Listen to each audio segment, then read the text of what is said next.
So this is the proof of the statement that the limit of sine x over x as x approaches 0 equals 1. And I'm going to use the squeeze theorem to prove it. So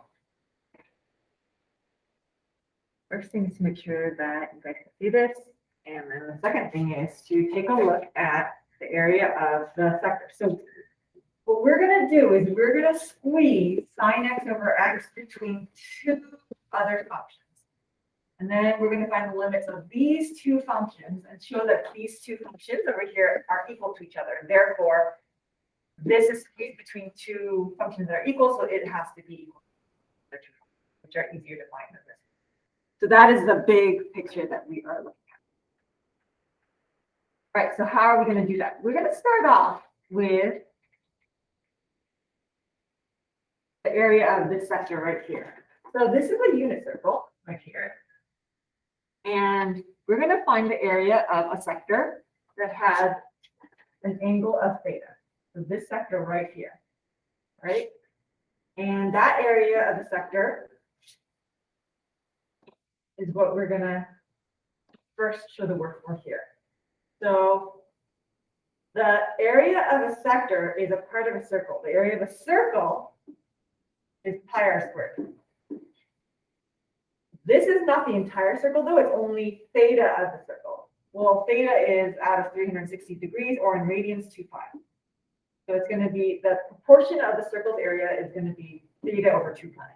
So the formula for area of a sector is pi r squared times theta over 2 pi. Because this is a unit circle, by definition, the radius, no matter where that radius sticks out, is going to be 1. So we can write pi times 1 squared times theta over 2 pi. Cancel out the pi. And that's going to end up being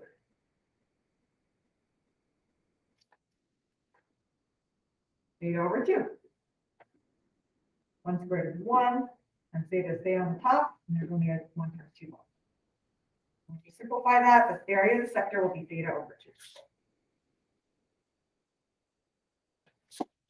Well, that area that we just found is going to be more than the area of this triangle. So this triangle that I'm outlining right here is less than the area of that sector. But it's not very close to the sector. It's not as close as I wish it to be. Even closer would be if I made that triangle go all the way to the end of the radius. Let me draw that one more time a little bit more neatly. I'm going to find the area of the triangle that's inscribed in the circle. So the base goes all the way across from the center of the circle all the way to the end of the circle, which makes this the radius on the bottom. And then this is going to meet with the height over there. Okay. Well, the area of this inner circle that I've just drawn, plug in right now, is going to be 1/2 times base times height.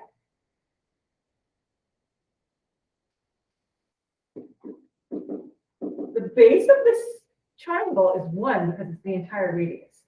1/2 times the base is 1. Because the radius is equal to 1, and that's the entire base. The height of the triangle is this height right here. Okay. Now notice that this angle is theta. So this height over here makes a right triangle with theta. So there's two triangles going on here. The triangle I want the area for, which is not a right triangle. It includes this little tiny triangle and the right triangle. Okay. And then there's that inner right triangle, which I'm going to now outline in orange. So this triangle is the unit circle right triangle. This is the one that has a hypotenuse of 1. It's the right triangle, it has a hypotenuse. And when I look at this opposite side, which is the height of the triangle I want, that orange side, that's the opposite of the angle theta. Well,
approach to explaining why sine x over x equals 1.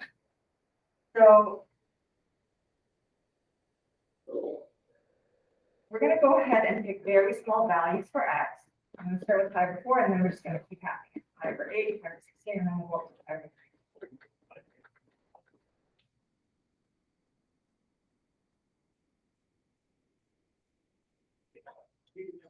I divide by 4 comes out to 0.7854. I'm just going to put it in the 10,000th place. I divided by 16 is 0.1963.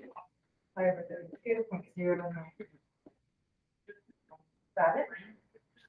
And pi over 8. After this one, it's 0.3927.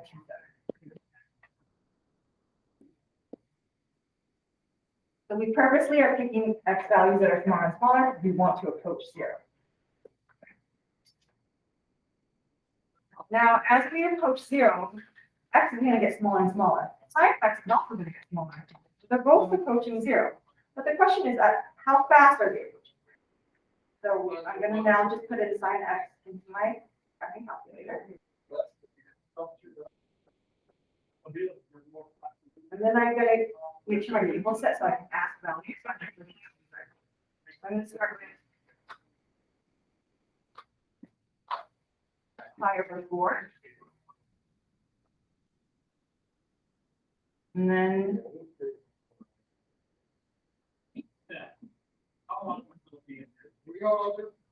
pi over 4, I get 0.707. Notice that the value of sine x and x are the same in the 10th place, but different, very different in the 100th place. And I do pi over 8, I get 0.3827. Notice that the 100th place is now very similar. Then I'm going to try pi over 16. And that's going to give me 0.195. Now, the 100th place is the same, and the 100th place is the same. The 1000th place is quite similar. And I'm going to do one more.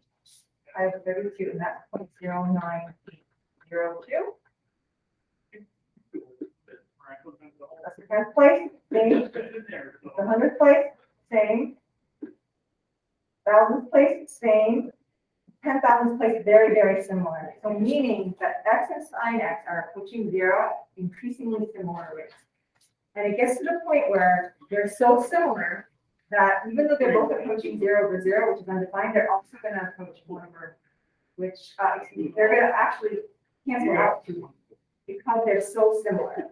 The closer they are both to 0, the closer they are to each other. So remember that whenever a number is the same on the top and the bottom, it cancels out to 1.